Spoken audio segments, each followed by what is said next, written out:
Hello guys සාදරෙන් පිළිගන්නවා next ජෙනෙක්ස් YouTube channel එකට.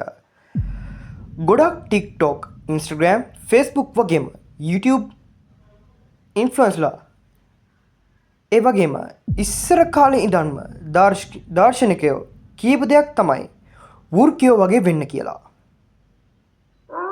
රැල්ලට කියන්නේ නැතුව පොඩ්ඩක් හිතලා බැලුවද ඇත්තටම ඇයි එහෙම කියන්නේ කියලා.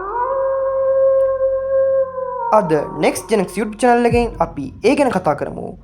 මිනිස් ජීවිතයට වෘක්කයන්ගෙන් ගන්න තියෙන ආදර්ශ මොනවද කියලා.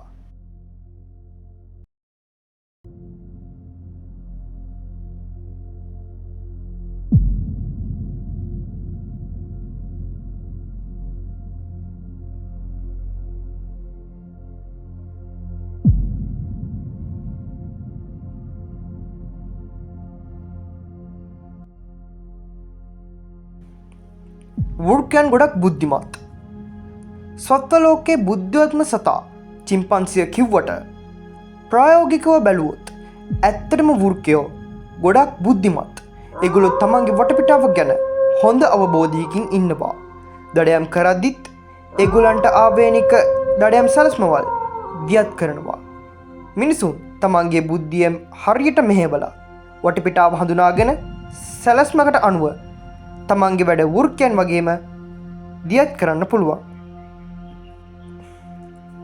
වෘක්කයෝ කවදාවත් රඟන්නේ නැහැ. කැලේ රජා සිංහයා වුණත්, කැලේ ශක්තිමත්ම සතා කොටියා වුණත් ඒ දෙන්නම සර්කස් වල රඟනවා. ඒත් වෘක්කයෝ එහෙම නැහැ. වෘක්කයෝ තමන්ගේ දක්ෂතා හැකියාව පෙන්වන්නේ අවශ්‍ය අවස්ථාවේදී විතරයි. ඉතින් මිනිස්සු අපිත් වෘක්කයෝ වගේ බොරු ෂෝ නොදා අවශ්‍ය වැඩේදී අවශ්‍ය විදිහට අවශ්‍ය හැකියාව පෙන්වුවා.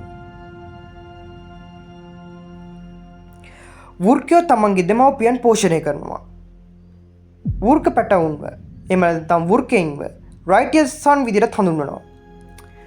පොඩි කාලේදී තමන්ව පෝෂණය කරපු දෙමව්පියන්ව ඔවුන් වියපත් වූ කල තමන් කරන ලද දඩයමින් පෝෂණය කරන්න වෘක්ක පැටවුන් පෙළඹෙනවා. තමන්ගේ වෘක්ක දෙමව්පියන් ගල් ගුහාවක හෝ ආරක්ෂිත ස්ථානයක නවතා ඔවුන්ව රැක බලා ගැනීමට තරම් වෘක්කයින් කලගුණ සලකනවා. ඉතින් මිනිසුන් අපිත් පොඩි කාලේ ඉඳන් අපිට සලකපු දෙමව්පියන්ට කලගුණ සලකන්න වග බලාගමු. ඊළඟට වෘක්කයෝ ජීවිත කාලෙටම ලිංගිකව එක්වන්නේ එක් වෘක්කයෙක් සමග පමණයි. එසේම ඔවුන් කිසි විටක තමන්ගේ ඥාතියෙකු සමග ලිංගිකව එක් නොවෙයි. තවත් විශේෂ කරුණක් නම් තමන්ගේ ජීවන සහකාරිය හෝ සහකාරයා මියගිය විට නැවත කිසිදා එම වෘක්කයා ලිංගිකව එක් නොවෙයි. එසේම දින ගණන්, මාස ගණන් හෝ සති ගණන් එක දිගට උඩුබුරමින් තමන්ගේ ශෝකය පළ කරයි. මේ ලක්ෂණය අද වන විට මිනිසුන්ගෙන් ගොඩක් දුරට පිරිහිලා තියෙනවා. වෘක්කයෝ වගේම අපිත් එක් ජීවන සහකාරයෙක්ට පක්ෂපාතී වෙලා ජීවිතය ගෙනියමු.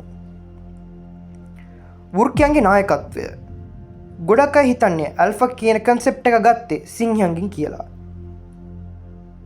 ඒ කන්සෙප්ට් එක ඇත්තටම ආවේ වෘක්කයන්ගෙන්.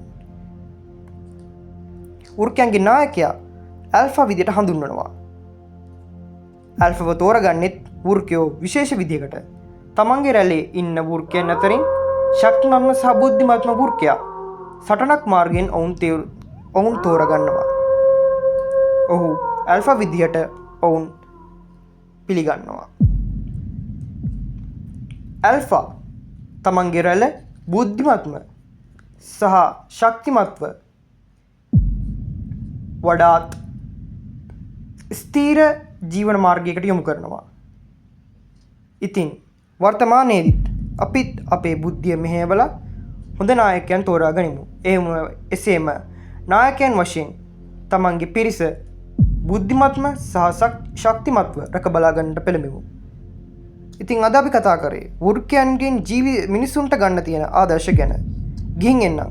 අයත් මේ වගේම වීඩියෝ එකක් අරගෙන එන්නම්. එනම් කොල්ලෝ අපි ගියා.